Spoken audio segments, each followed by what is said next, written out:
How to bunt a baseball. Bunting is a great way to advance a runner or possibly even get a hit. If you fly like lightning or you don't trust the skills of the third or first baseman, bunting can be very effective.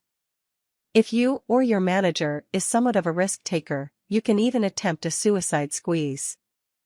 Hey race, how to bunt like a pro. Steps. 1. Decide whether you want to show bunt or not. Showing bunt means stepping into the batter's box and immediately getting into bunting position, with two hands on the bat. You show bunt when everyone knows you're going to bunt, if you're a pitcher for example. You may not want to show bunt if you want to lay down a surprise bunt.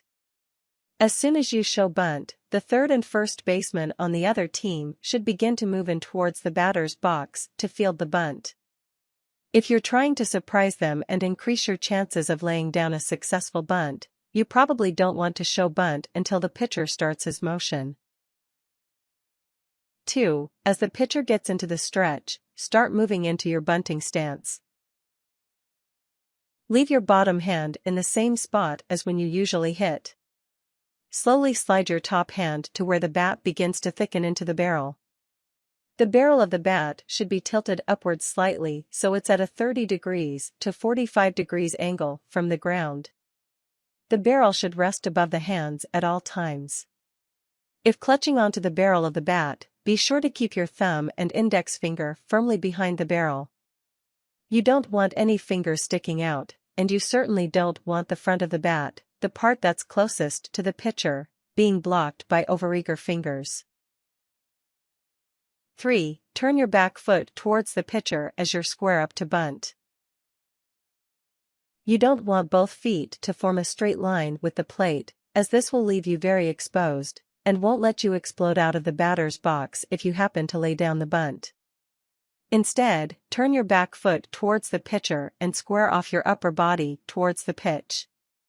If the pitch comes inside, you can quickly turn your body back to avoid being hit.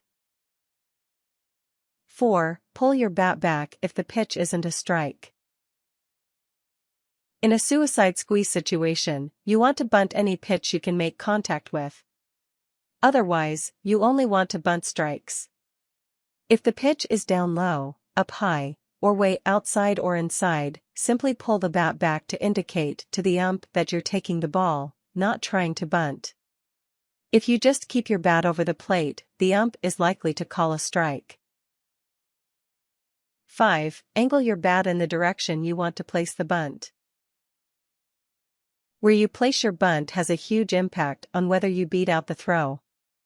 If you want to place your bunt on the third base side, angle your bat so that it squares off with the third baseman. If you want to place your bunt on the first base side, angle your bat so that it squares off with the first baseman. Take a look at the infield before you get in the batter's box. If the third baseman, for example, is playing close to the grass or is shaded closer to the shortstop than he should be, you probably want to aim your bunt as close to the third baseline as possible. There's no consensus about where the best place is to place your bunt. Some say that bunting it between the pitcher and the third baseman is ideal, as they might get confused about who's going to field it. Others think that bunting towards the second baseman forces the second baseman to make a really tough throw across his body. If there's a runner on first base, try to bunt towards the second baseman. If there's a runner on second base, try to bunt in between the third baseman and the shortstop. 6. Bend at the knees to make contact with the ball instead of dropping your bat. Dropping your bat to bunt a low pitch is very difficult and requires amazing hand-eye coordination. Bending your knees is relatively easy, anyone can do it. 7. Keep your eye on the ball as it comes into the plate. As the pitch comes, look the ball into the bat. You want your eyes focused on the ball as much as possible. 8. Pull the bat back slightly right before the ball makes contact. If you leave your bat rigid when it makes contact with the ball is more likely to bounce off of it harder, tumbling easily into the mid of the pitcher, third, or first baseman. If you pull your bat back slightly right before making contact, the ball should travel just the right amount, equal distance from the catcher, pitcher, and any infielder. This helps you achieve the perfect bunt. 9. Try to make contact with the ball on the lower part of the barrel, sending the ball down into the ground instead of up into the air. If you hit the ball on the bottom half of the barrel, the ball will travel down onto the ground, where it will need to be fielded. If you hit the ball on the top half of the barrel, it will travel up into the air, where it can easily be caught. 10. Be careful about bunting with 2 strikes. If you foul a ball off while bunting with 2 strikes, you're out. Many batters transition to their hitting stance with 2 strikes and try to hit. Take cues from the third base coach about whether or not you should try bunting with 2 strikes. 11. As soon as you make contact with the ball, explode out of the batter's box toward first base. If you're a left-handed batter, you can pull the bat with you towards first base before you've made contact. This is called a pull or drag bunt, and it's hard to do. Tips. Surprise is key. Don't bunt too often and try very hard to hit the ball the first time you show bunt.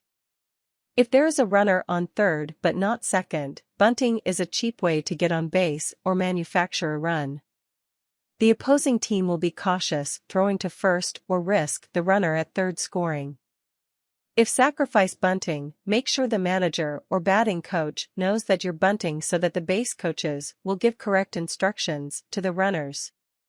It may seem obvious, but never bunt if the bases are loaded. Only try to get on base this way if you're a very fast runner or if the opposing team is used to you hitting into the outfield.